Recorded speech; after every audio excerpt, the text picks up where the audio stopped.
Ahoy mates, Captain Marrow here, shipwrecked as always, and today I'm going to be talking with you about the Kraken. So starting off, Kraken is actually Old Swedish for whales. This was back during a time period where saying the word would summon the creatures being whales. The Kraken first originated back in the 1300s and was more of a crab-like creature than anything else.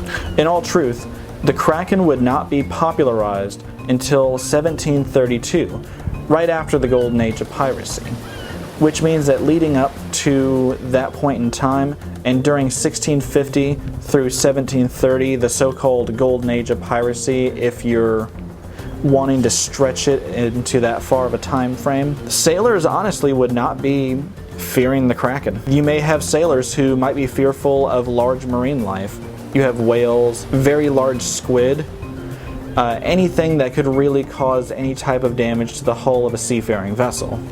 However, seeing something in the distance would not lead a sailor to be suspicious of, it's the Kraken.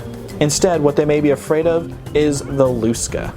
Now, the Luska is a local legend specific to only the Bahamas. Surrounding the Bahamas are multiple deep sea holes. These holes extend down into the ocean hundreds and hundreds of feet to where light no longer penetrates. Many people have died in these holes, died exploring them. Even to this day, people still perish. And at the time, as early as the 1630s, people were afraid of the Luska. The Luska was a myth created to explain all the deaths surrounding the Bahamas deep sea holes. Now, the Luska was a creature, octopus on the bottom with tentacles that stretched out a good 75 feet. However, in some cases, it would even be 200 feet long. The head of the creature, however, was that of a shark. Now, I know what you're thinking, it's the Sharktopus, and technically you are correct. Sci-Fi did a movie called Sharktopus that was a direct tie to the Luska. Now, people all over the Caribbean would not be afraid of the Luska. It was, again, a very centralized myth, a local myth of specifically the Bahamas.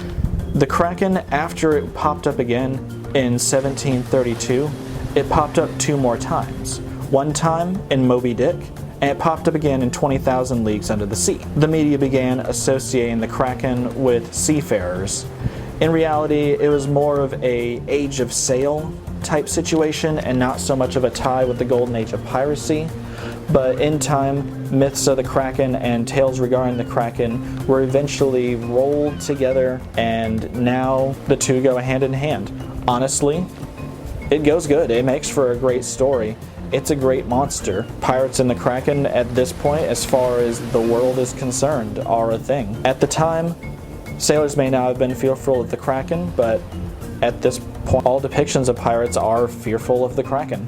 Honestly, it is a good addition to pirate lore and imagery. So, while pirates of the Golden Age of Piracy may have never feared the Kraken, we will always have the Luska. Thanks everyone for taking your time to listen to a topic so interesting to me, and hopefully it was of some interest to you. Go ahead, click the like button, subscribe, etc., etc. You know, all the typical shit that everyone says at the end of every video. Feel free to hit me up on Facebook. I have a page there, as well as I also admin a group, Hoist the Colors, if you're into stuff such as memes, a place to post links, etc., anything pirate. And if you're mostly just into the aesthetics of everything, I also run a Tumblr page under the name of Caribbean Piracy. Now, I'm going to see you next time, and remember, keep the black flag flying.